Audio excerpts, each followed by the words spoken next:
He might not have straight up said the NBA sucks, but the message was crystal clear. Michael Jordan's tone was sharp, and his body language said it all during his recent NBC appearance. You could feel that old-school frustration dripping from every word. The interview, which aired last night, gave fans the first real taste of how Jordan truly feels about the modern NBA. The term load management has become such a hot button in the NBA. I know you were going to talk about that one. Because you played 80 games a lot. And let's just say, it's not all praise. NBC's plan is to stretch this out for months, releasing little snippets from what was really one long sit-down at MJ's home. The whole thing was filmed a while back, but they're chopping it into tiny 3-minute segments that'll air during games all season. Smart move for ratings, sure, but not quite what fans expected. Many thought we'd get live commentary, maybe Jordan in studio, reacting to actual games or sharing insights about the season's biggest storylines. Instead, we're getting something deeper. Jordan's raw opinions on how today's game has lost some of its soul. It shouldn't be needed,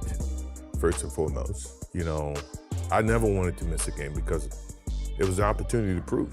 And here's where things get real. Michael Jordan didn't just talk about basketball, he reminded everyone how he approached it. This man played all 82 games 9 different times throughout his 15-year career. Even during his final season, the one where he turned 40, he still suited up for every single game. Out of those 15 seasons, he played at least 78 games in 12 of them. The only exceptions? When he broke his foot back in 85 to 86 and that short return year in 94 to 95 after retirement. That's wild consistency, and it shows exactly why he doesn't buy into all this load management talk today. To Jordan, the idea of resting when you're healthy makes zero sense. They're wanting to see you, and as an entertainer, I want to show, right? So if the guys are coming to watch me play, I don't want to miss that opportunity. He grew up believing that if you could play, you play. No excuses. He didn't just play for stats or trophies. He played because he owed it to the people who showed up.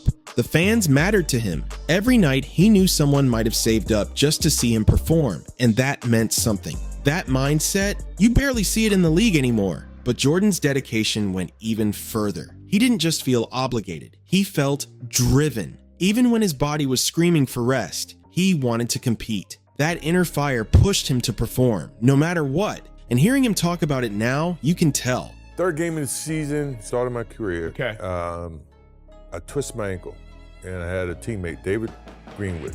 He says, you twist your ankle, young fella. Come over and sit with me. This is you need to. I said, no, man.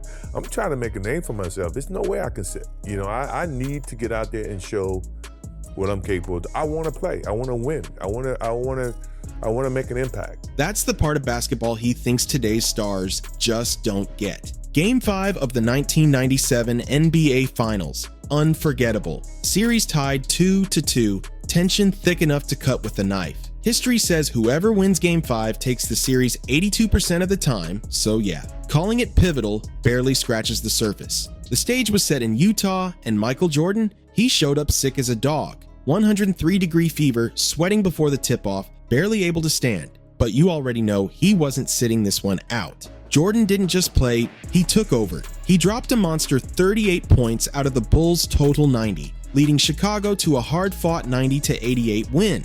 I always felt that. I always felt the necessary need that I could never leave my comrades out if I could perform, right? Even if I couldn't.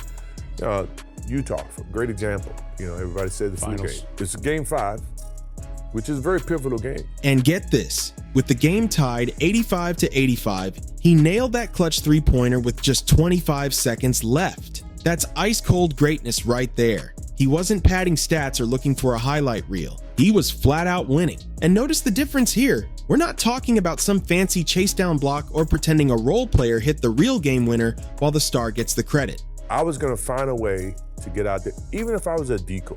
But once I got out there, you never know how, pushing yourself, you never know what happens, right? Nah, Jordan sealed it himself when everything was on the line. That's why this performance became legendary, not just because of what he did, but how he did it. Just stepping onto that court was an act of pure willpower. That's what separates legends from everyone else.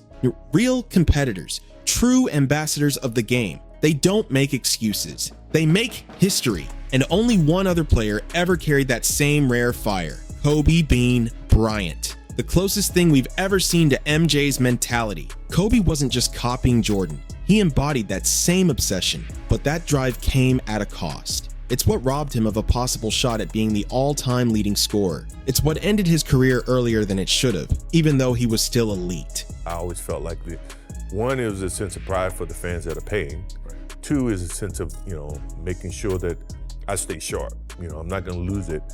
And three, I want our rhythm as a team to always be there. It can disrupt that synergy that's happening. In his 17th season at just 34 years old, Kobe was still cooking. His numbers mirrored a 28-year-old LeBron James, the guy who won MVP that same season. LeBron averaged 26.8 points, 8 rebounds, and 7.3 assists, while Kobe put up 27.3 points, 5.6 rebounds, and 6 assists, and played more games. That's crazy consistency from a guy with over a decade of wear and tear. But the Lakers were a mess that year. Pau Gasol's production dipped hard, only starting 42 games. Steve Nash, at 38, missed over 30 games. So Kobe did what Jordan would have done. He carried the whole squad on his back. He refused to quit, refused to rest, dragging the Lakers into the playoffs when everyone else had written them off.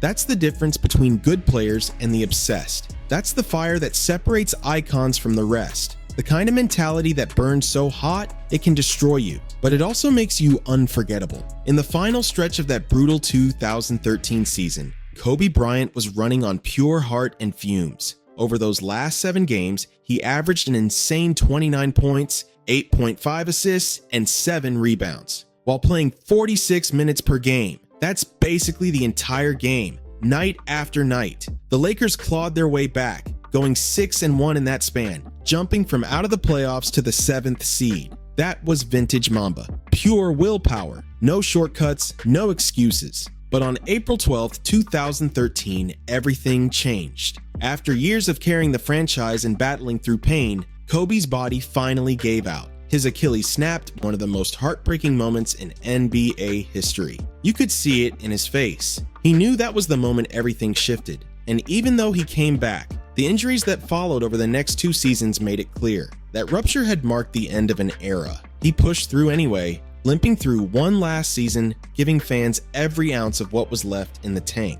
Could Kobe have been the all-time leading scorer if he wanted to? Absolutely. But that was never what drove him, just like Michael Jordan. For both of them, greatness wasn't about personal stats or headlines. It was about responsibility to the team, to the game, and to the people who showed up every night expecting to see something special. They believed in playing hard, lifting teammates, and chasing wins, not numbers. That's the mentality the league's been missing. That obsession with competition, not comfort. But maybe, just maybe, we're seeing the beginning of a shift, a new generation ready to play the game the right way again. Thanks for watching. Seriously, I appreciate you. Don't forget to hit that like button, subscribe, and turn on notifications so you never miss what's coming next. I've got a deep dive on the era that destroyed the NBA, and trust me, you'll want to see that one. See you on the next one.